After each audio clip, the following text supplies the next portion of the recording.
വിജയിയാവുന്ന ആൾക്ക് 43 ലക്ഷം മാത്രം. ആരായിരിക്കും വിജയിയാവാൻ പോകുന്നത്?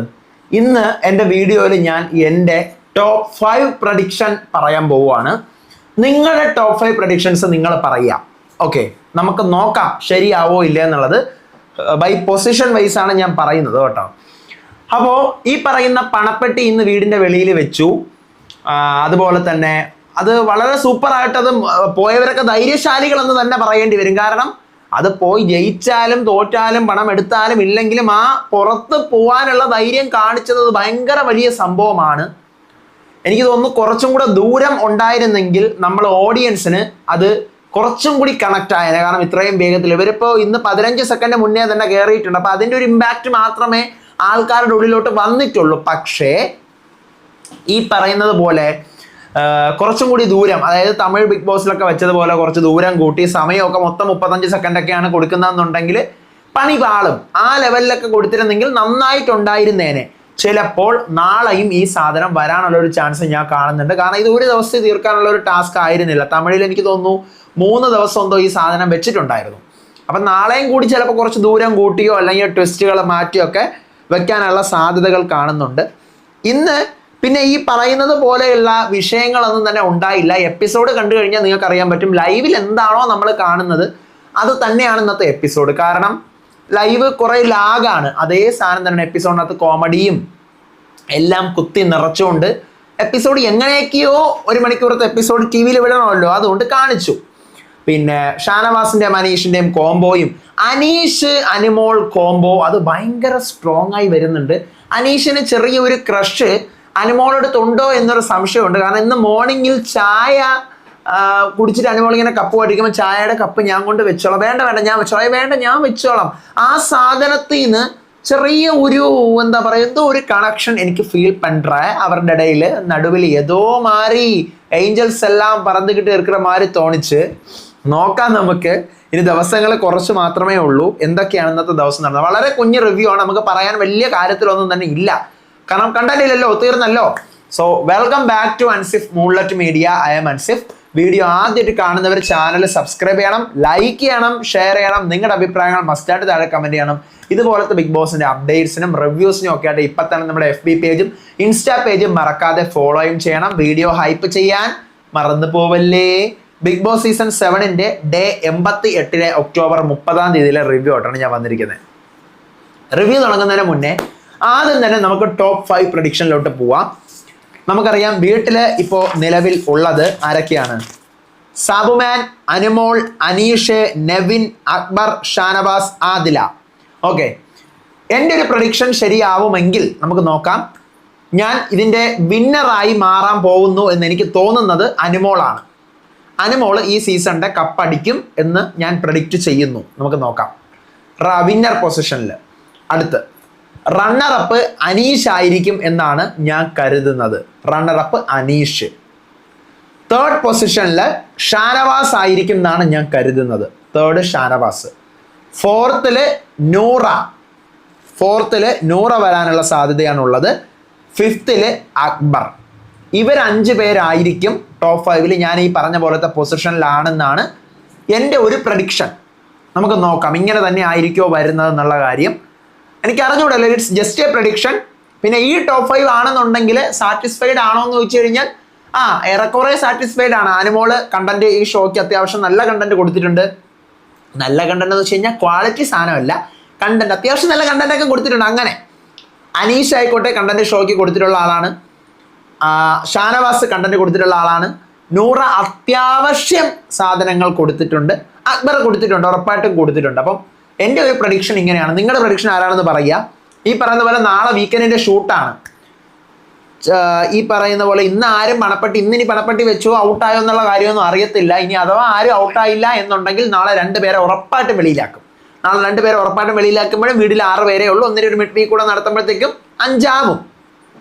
അപ്പോൾ സാബുമാൻ ആ ദിവസം അത് നാളെയാണ് എന്ന് എനിക്ക് തോന്നുന്നു മക്കളെ. സാബുമാൻ ഔട്ടാവുന്ന ദിവസം നാളെയാണെന്ന് എൻ്റെ മനസ്സ് പറയുന്നു. സാബുമാൻ മാത്രമല്ല, ചിലപ്പോൾ തൊട്ട് പിന്നാലെ ആദിലയോ നെവിനോ ഒക്കെ ഉണ്ടാവും. ആദില തന്നെ ആയിരിക്കും മിക്കവാറും ചാൻസ് ഉള്ളത്. കാരണം ബുദ്ധി പ്രയോഗിച്ച് നൂറെ ടോപ്പ് 5 എത്തിക്കണമെങ്കിൽ ഇപ്പം ആദിലേക്കും നൂറൊക്കെ എന്തായാലും ഒരു ടീം ഉണ്ടാവുമല്ലോ, അവരുടെ പിന്നിൽ വർക്ക് ചെയ്യുന്ന ഒരു ടീം ഉണ്ടാവും. PR ടീം അല്ല ഞാൻ ഉദ്ദേശിച്ചത്, അവർക്ക് വോട്ടൊക്കെ കളക്ട് ചെയ്യുന്ന അവരുടെ ഫ്രണ്ട്സോ ഫാമിലിയോ റിലേറ്റീവ്സോ ആരെങ്കിലും ഒക്കെ ഉണ്ടാവുമല്ലോ. അപ്പോൾ ചിലപ്പോൾ കമ്മ്യൂണിറ്റിയിലെ ആൾക്കാരോ ഇവർക്ക് വേണമെങ്കിൽ സിംപ്ലി എന്ത് ചെയ്യും, നൂറെ ടോപ്പ് 5 കയറ്റാൻ വേണ്ടി ആദിലെ ഔട്ടാക്കാം. കാരണം ആദിലെ പുറത്തിറങ്ങി നൂറൊക്കെ പ്രൊമോഷൻ ചെയ്യുമ്പോൾ ആരും പ്രൊമോട്ട് ചെയ്ത് കഴിഞ്ഞാൽ ആവത്തില്ല. അപ്പോൾ അതുകൊണ്ട് ആദിലയും സാബുമാനും ആണ് നാളെ ഔട്ടാവാൻ ഏറ്റവും കൂടുതൽ ചാൻസ് ഞാൻ കാണുന്നത്. ഒരു മിഡ് വീക്ക് കൂടെ വെച്ച് കഴിഞ്ഞാൽ നെവിൻ വെളിയിൽ പോകും, പിന്നെ ടോപ്പ് 5 ആയി. ഓക്കെ, ഇതാണ് എൻ്റെ ടോപ്പ് 5 പ്രഡിക്ഷൻ. വിന്നറിൽ ഞാൻ പ്രഡിക്റ്റ് ചെയ്യുന്നത് അനുമോളെയാണ്, അല്ലെങ്കിൽ അനീഷ്. പ്രഡിക്ഷൻ ആണല്ലോ എല്ലാം. അപ്പോൾ ഞാൻ ഒന്നുകൂടെ പറയുന്നു, first position Anumol, second Aneesh, third Shanavas, fourth Noora, fifth Akbar. ഇതാണ് എൻ്റെ പ്രഡിക്ഷൻ. സത്യമാണോ നോക്കാം. ഇന്നിപ്പോൾ ഫിനാലയ്ക്ക് ഇനിയും ഉണ്ട്, 10 ദിവസം ഫിനാലയ്ക്ക് ബാക്കി നിൽക്കുമ്പോഴാണ് ഞാൻ ഈ സാധനം പറയുന്നത്. നമുക്ക് നോക്കാം, കണ്ട് തന്നെ അറിയാം. മോർണിംഗ് സോങ് ഞാനിന്ന് പാടുന്നില്ല, എനിക്ക് അറിഞ്ഞുകൂടാ. ഞാൻ പാടിക്കഴിഞ്ഞാൽ ഇന്ന് കുളമാവും. പിന്നെ മോർണിംഗ് ടാസ്ക് ശരിക്കും ഈ പറയുന്ന ബിഗ് ബോസിനകത്ത് ഒരു ചാൻസും കൂടി നിങ്ങൾക്ക് കിട്ടിക്കഴിഞ്ഞാൽ നിങ്ങൾ എന്ത് മാറ്റം കൊണ്ടുവരും, അല്ലെങ്കിൽ എന്ത് സ്വഭാവം മാറ്റില്ല എന്നുള്ളതാണ്. ശരിക്കും ബിഗ് ബോസ് ഹിന്റ് തന്നതാണോ വരുന്ന അപ്കമിങ് സീസൺസിലൊക്കെ ഇനി ഈ പറയുന്ന പോലെ പഴയ കണ്ടസ്റ്റൻസിനെയൊക്കെ കൊണ്ടുവരാനുള്ള സാധ്യത ഉണ്ടെന്ന്? അത് ഹിന്ദി ബിഗ് ബോസിൽ സ്ഥിരമായി നടക്കുന്ന സാധനമാണ്. കന്നഡയിൽ നടത്തിയിട്ടുണ്ട്, അവർ തെലുഗുവിൽ നടത്തിയിട്ടുണ്ട്, മലയാളത്തിലും തമിഴിലും ആ സാധനം വന്നിട്ടില്ല. അപ്പം അതൊക്കെ വരട്ടെ. ഇപ്പം ഹിന്ദി ബിഗ് ബോസിൽ നിന്ന് ജിസയിൽ മലയാളം ബിഗ് ബോസിലോട്ട് വന്നു. അതുപോലെയല്ല മക്കളെ, ഇത് ഒരു സീസണിൽ തന്നെ വന്നിട്ടുള്ള ആള് വീണ്ടും അടുത്ത ഏതെങ്കിലും ഒരു സീസൺ അതേ ലാംഗ്വേജിൽ തന്നെ, സെയിം ലാംഗ്വേജിൽ തന്നെ വരുന്ന സാധനമാണ്. നമുക്ക് തെറ്റൊന്നും പറയാൻ പറ്റത്തില്ല. അപ്പോൾ അതിനൊരു ഹിന്റ് കൊടുത്തതായിരിക്കുമോ? എന്തൊക്കെ മാറ്റം വരും, എന്തൊക്കെ മാറ്റം വരൂല എന്ന് ചോദിക്കുമ്പോഴത്തേക്കും ഓരോരുത്തർ അവരവരുടെ കാര്യങ്ങളെ കുറിച്ച് പറഞ്ഞിട്ട് വലിയ അവിടെ പ്രത്യേകിച്ച് എടുത്ത് പറയാനുള്ള സ്പെഷ്യാലിറ്റി ഒന്നും ആരും പറയുന്നില്ല. ഇനി പണപ്പെട്ടി വെളിയിൽ വെച്ച സംഭവം എങ്ങനെ ഉണ്ടായിരുന്നു? കുറേ പേര് പറയുന്നുണ്ട് നെഞ്ചിടിച്ചു, കുറേ പേര് നെഞ്ചിടിച്ചില്ല, കുറേ പേർക്ക് കേരളം കത്തിയില്ല, കുറേ പേർക്ക് കത്തി, കുറേ പേർക്ക് ഭയങ്കര ടെൻഷൻ, കുറേ പേർക്ക് ഫ്രീ ആയിരുന്നു. ശരിക്കും ഇത് ഭയങ്കര വലിയൊരു സംഭവം തന്നെയാണ്. വീടിൻ്റെ പുറത്ത് പണപ്പെട്ടി വെച്ച് കഴിഞ്ഞാൽ അത് പോയി കൃത്യസമയത്ത് എടുത്തിട്ട് വരാൻ പറ്റുമോ എന്നുള്ളത്, അവിടെ 80-85 ദിവസം നിൽക്കുമ്പോൾ തന്നെ നമ്മുടെ കിളി പാറും. ടൈമിനെ കുറിച്ചൊക്കെ നമ്മുടെ ഐഡിയ പോകും. ഒരു സെക്കൻഡ് കഴിഞ്ഞിട്ട് ഇപ്പം നമ്മളിത് 1, 2, 3 ഇങ്ങനെയാണ് സെക്കൻഡ് പോകുന്നതെന്ന് അറിയാം. അവിടെ ചെല്ലുമ്പോൾ നമ്മൾ കുറേ ആകുമ്പോൾ നമ്മുടെ റിലേ പോയിട്ട് നമ്മൾ എന്ത് ചെയ്യും, 1, 2, 3 നമ്മൾ ഫാസ്റ്റ് കൂടും. അപ്പം നമുക്ക് അറിഞ്ഞുകൂടാ സെക്കൻഡുകളുടെ വേഗത, അതൊന്നും അറിയാൻ പറ്റത്തില്ല. അപ്പം നമുക്ക് തന്നെ മിസ്റ്റേക്ക് പറ്റുന്നൊരു സാധനമാണ്. അതിനകത്ത് ഈ ടാസ്കിൽ പങ്കെടുക്കാനായിട്ട് പോയിട്ടുള്ള അക്ബറിനായാലും ആദിലായാലും അനുമോളായാലും ആ ടാസ്കിന് പങ്കെടുത്തിട്ട് പാതി വഴിയിൽ തിരിച്ചു വന്നാൽ പോലും അവർക്കൊരു കൺഗ്രാജുലേഷൻസ് നമ്മൾ പറയേണ്ട സാധനമാണ്. കാരണം അവർ അതിനകത്തുള്ള ധൈര്യം കാണിച്ചു. സാബുമാനും ഞാൻ പോവില്ല എന്നൊരു വാശിയിൽ തന്നെ സാബുമാൻ ഇരുന്നാൽ പറ്റൂല എന്നുള്ളവർ. അനീഷിന് മാക്സിമം ദിവസം ഇവിടെ നിൽക്കണം. അനീഷിന് അറിയാതെ പൂട്ട് വീഴുന്ന സാധനമാണ്. അനീഷ് നമ്മൾ ബിഗ് ബോസ് എന്തായാലും കണ്ടിട്ടുണ്ടാവണം. അടുത്ത് ഷാനവാസിന് പറ്റൂല, പോകാൻ പറ്റത്തില്ല. നൂറ വേണ്ട, ഞാനില്ല. നൂറ തീർത്ത് പറഞ്ഞു നെവിന് പോകണമെന്ന് താല്പര്യം ഉണ്ടായിരുന്നു, പക്ഷെ ബിഗ് ബോസ് സമ്മതിച്ചില്ല. പോയി പണമെല്ലാം തിരിച്ചു കൊണ്ടുവന്നു. 2,20,000 രൂപ അടിച്ചുകൊണ്ട് വന്നാൽ 1,40,000 അനുവിനും 60,000 അക്ബറിനും 20,000 ആദിലേക്കുമാണ് ഇവർ കൊണ്ടുവന്നത്. നിങ്ങൾ കണ്ടിട്ടുണ്ടാവും എപ്പിസോഡിൽ, കഥ പറയാനല്ല ഞാൻ വന്നത്. അപ്പോൾ ഇനി വിന്നിംഗ് പ്രൈസ് ഇന്നലെ ഓൾറെഡി എപ്പിസോഡ് തീരുമ്പോഴത്തേക്കും വിന്നിംഗ് പ്രൈസ് 45,25,210 രൂപയാണെങ്കിൽ ഇന്ന് 2,20,000 കൂടി അതിൽ നിന്ന് കുറഞ്ഞിട്ട് 43,05,210 രൂപ മാത്രമേ ഉള്ളൂ. മിക്കവാറും നാളെയും ഒരു 3 ലക്ഷം രൂപ ടാസ്ക് വരാൻ ചാൻസ് ഉണ്ട്. അതിനകത്തൂടെ കുറച്ച് വേണം പണം കൂടെ അങ്ങ് പോയി കിട്ടും. അപ്പം 40 ലക്ഷം ഏതാണ്ട് 40 ലക്ഷം പ്രതീക്ഷിച്ചാൽ മതി വിന്നിംഗ് എമൗണ്ട്. നാളെയും കൂടി ആകുമ്പോൾ കണ്ടറിയാം. ഈ പോയി പണം എടുത്ത് അവർ തിരിച്ചു വന്നതൊക്കെ ശരിക്കും അപ്രിഷ്യേറ്റ് ചെയ്യേണ്ട കാര്യം തന്നെയാണ്. ആ വീട്ടിലെ മറ്റാർക്കും ഇല്ലാത്ത ധൈര്യം. വിന്നറാവും എന്ന് പറഞ്ഞ് സാബുമാൻ അവിടെ നിൽപ്പുണ്ട്, അവിടെ നിന്നോട്ടെ. പോയി എടുത്തിട്ട് വന്ന അവർക്ക് ഭയങ്കര എത്ര അഭിനന്ദനം കൊടുത്താലും അറിഞ്ഞുകൂടാ, മതിയാവൂല. കാരണം തമിഴ് നിങ്ങൾ കാണാത്തതുകൊണ്ടാണ് മക്കളെ. നിങ്ങളത് കണ്ടു നോക്കുമ്പോൾ നിങ്ങൾക്ക് മനസ്സിലാവും എത്രത്തോളം അത് ടെൻഷനുള്ള സാധനമാണ്. ഇതുപോലെ അല്ല, അത് കുറെ കൂടി ഇൻറ്റൻസിറ്റി ഉണ്ട് ആ സാധനത്തിന്. ഇത്ര സെക്കൻഡേ ഉള്ളൂ, 1 മിനിറ്റൊക്കെ ഇവർക്ക് ഭാഗ്യമാണ്. അവർക്ക് 30 സെക്കൻഡ് 35 മാക്സിമം ആണ്. അതിൻ്റെ അപ്പുറത്തേക്ക് ഒന്നുമില്ല. അങ്ങനെയാണ്.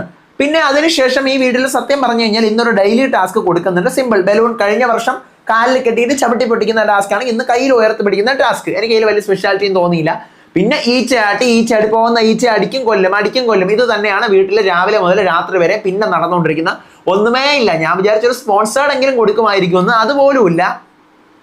എപ്പിസോഡ് കണ്ടാൽ നിങ്ങൾക്ക് വളരെ വ്യക്തമായിട്ട് അറിയാൻ പറ്റുമായിരിക്കും. ഓക്കെ, എന്താണ് എപ്പിസോഡിനകത്ത് നടന്നതെന്നുള്ള കാര്യം നമുക്ക് കണ്ടറിയാം. ഇത്ര എനിക്ക് പറയാനുള്ളൂ. വേറെ ഒന്നും ഇന്നത്തെ എപ്പിസോഡ് ഇല്ലല്ലോ. അക്ബറും ആദിലയും കൂടെ ഇരുന്ന് രാത്രി അനുവിനെ കുറിച്ച് സംസാരിക്കുന്നുണ്ട്. അനു ഈ പറഞ്ഞ പണ്ട് വെള്ളം എടുക്കാൻ പൈപ്പൻ ചുവട്ടിൽ വരുന്ന എന്താ പറയുക സ്ത്രീകളുമായിട്ട് കമ്പയർ ചെയ്യുന്നുണ്ട് അനുമോളെ. അവിടെ മോശമായ ലെവലിലോട്ട് പോയിട്ടില്ല, എങ്കിൽ അത് ഞാൻ പറഞ്ഞേനെ. അപ്പോൾ വേറെ ഒന്നും ഇല്ലടേ.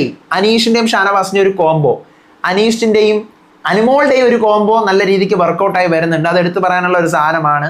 അത് അനീഷിന് ചെറിയ ക്രഷ് അനിമോളോട് ഉണ്ടോ എന്നൊരു ലെവലിൽ ആണ് സ്ട്രീമിംഗ് പുറത്ത് വരുന്നത് അതിൻ്റെ. കാരണം ഈ പറയുന്ന അനിമോളോട് കാണിക്കുന്ന സ്പെഷ്യൽ സ്നേഹം, ഒരു കെയർ, എന്തിനീ അനിമോൾ തെറ്റ് കാണിച്ചാലും കൂടെ നിൽക്കുന്നു, ഇനി സംതിങ് എന്തിലേക്ക് ഇങ്ങനെ വഴി മാറുന്നുണ്ടോ എന്നുള്ളത് നമുക്ക് കണ്ടു തന്നെ അറിയണം. അങ്ങനെ വന്നാൽ വളരെ സന്തോഷം ഈ സീസണിൽ. പക്ഷേ ഈ സീസണിൻ്റെ എൻ്റെ ആവാറായപ്പോഴാണ് ഒരു ലവ് കോംബോ പോലത്തെ ഒരു സാധനം തുടങ്ങിയത്. അല്ലാതെ ഇനി വേറെ ഒരു ലവ് കോംബോയും നമുക്ക് കാണാനൊന്നും പറ്റിയിട്ടില്ല. അത് വേറൊരു വാസ്തവമായ കാര്യമാണ്. ഇത്ര തന്നെ ഉള്ളൂ ഇന്നത്തെ എപ്പിസോഡ്. വേറെ എനിക്ക് എതുവും പറയാനില്ല. അപ്പം നിങ്ങളുടെ ഒപ്പീനിയൻസ് മസ്റ്റായിട്ട് നാളെ കമൻറ്റ് ചെയ്യുക. മസ്റ്റായിട്ട് ഇപ്പം കമൻറ്റ് ചെയ്യുക. അടുത്ത പ്രൊമോ വരട്ടെ, അതിൻ്റെ അപ്ഡേറ്റുകളായിട്ട് ഞാൻ വരാം. അതിൻ്റെ വിശേഷങ്ങളുമായിട്ട് നാളത്തെ എപ്പിസോഡിൽ ലൈവ് അപ്ഡേറ്റ് ഒക്കെ ആയിട്ട് വരുന്നവരേവർക്കും ബൈ.